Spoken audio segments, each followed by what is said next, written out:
Welcome to Dartmoor National Park. Located in the southwest region of the United Kingdom, Dartmoor offers a variety of activities for the public such as sightseeing ancient archaeological remains, seeing the famous Dartmoor ponies, visiting the visitor center and Dartmoor prison, hiking, and much more. Dartmoor has a rich history, with its first inhabitants being nomadic hunters and gatherers in the Mesolithic period. Populations continue to grow throughout the centuries, and Dartmoor is still home to about 35,000 residents living in various towns within the protected area. Dartmoor was established as a national park on October 30th, 1951.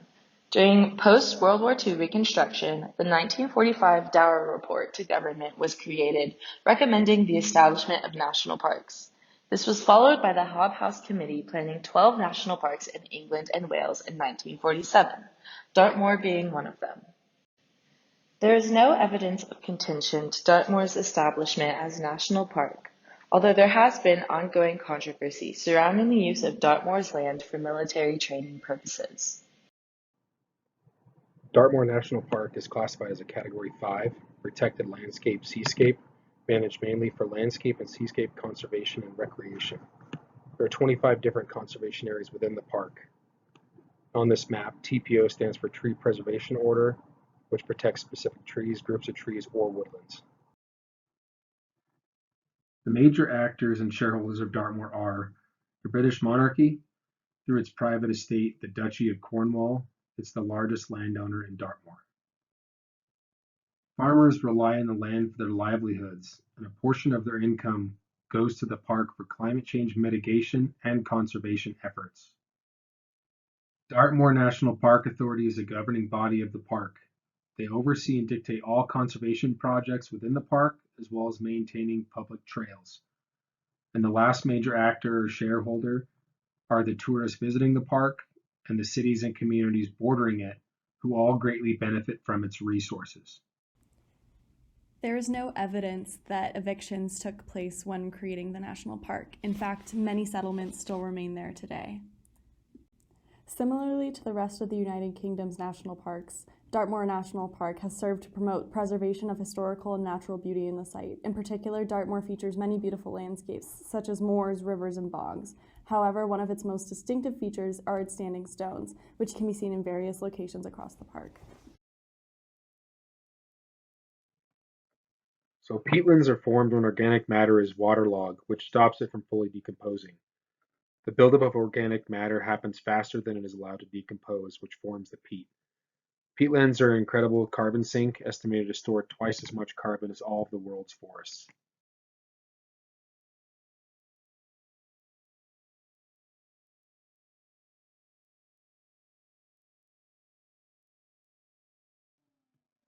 So the first threat we're going to talk about are poor soil conditions and flooding. So poor soil conditions are basically the exhausting of soil through overuse and destructive agricultural practices. So increasing farmlands and reducing peatlands. The replaced peatlands lose their ability to store and release water as they naturally would.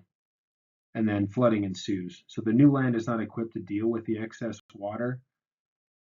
So the flooding increases the poor soil conditions by carrying nutrients away that the peatland would otherwise store. And then the flooding further erodes both peatland and farmlands. Second threat are invasive plants. Tom Whitlock, who's a Dartmoor National Park ecologist, sent me an Excel spreadsheet of all the invasive species. The two they're most concerned with are the American skunk cabbage, which shades out other plants with its large leaves. Flooding increases seed dispersal, as waterways are its method of seed dispersal. And the Himalayan balsam, which shades and suppresses native grass growth, causing bare banks in the fall and winter. So flooding increases the erosion from this plant when it takes over areas where the native grass would have grown. So finally, we arrive at our focal threat, which is peatland degradation.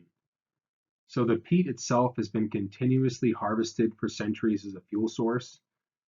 This goes all the way back to the Middle Ages, where it was used as a source to heat people's houses, cook their food, and all throughout the tin industry boom.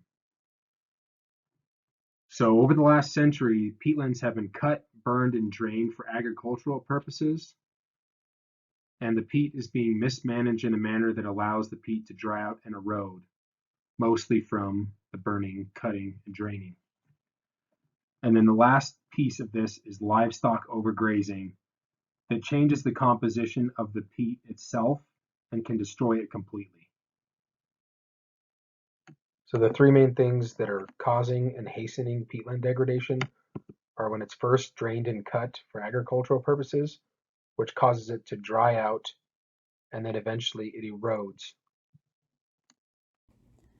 Over the last 150 years, the peats have served to help reduce emissions in the air and have recently begun to help reduce climate change. Today, only 20% of the United Kingdom's wetlands remain in their natural states.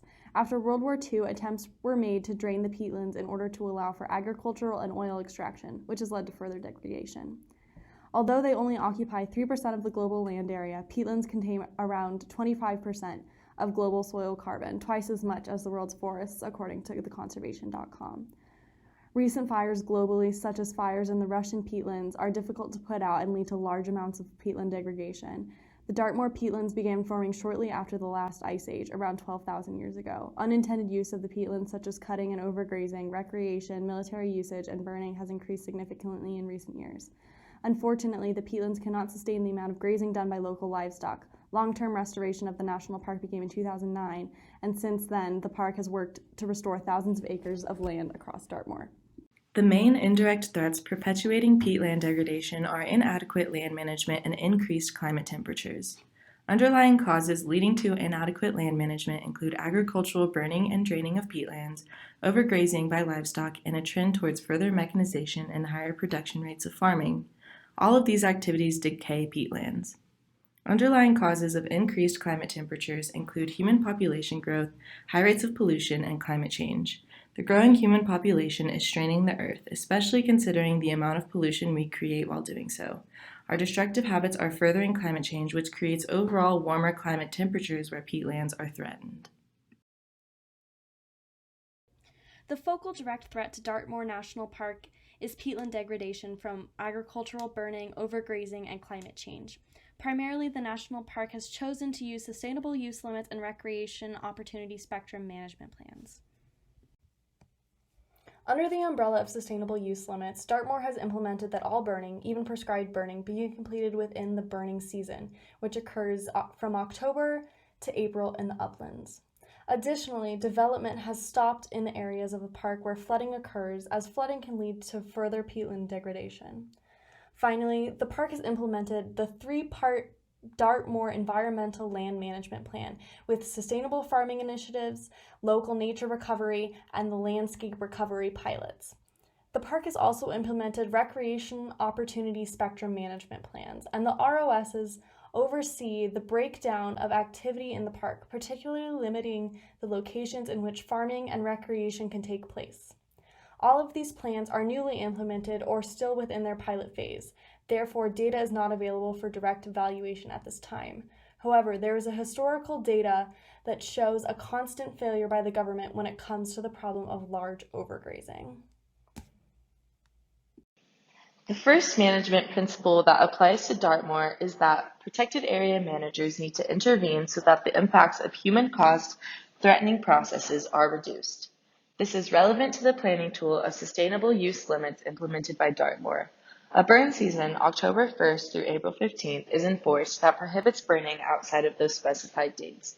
Dartmoor managers are intervening by setting boundaries to mitigate the threats posed to peatlands. The second management principle is shifting baseline syndrome, which is when intergenerational changes to how people perceive the state of their natural environment mask the true extent of environmental change.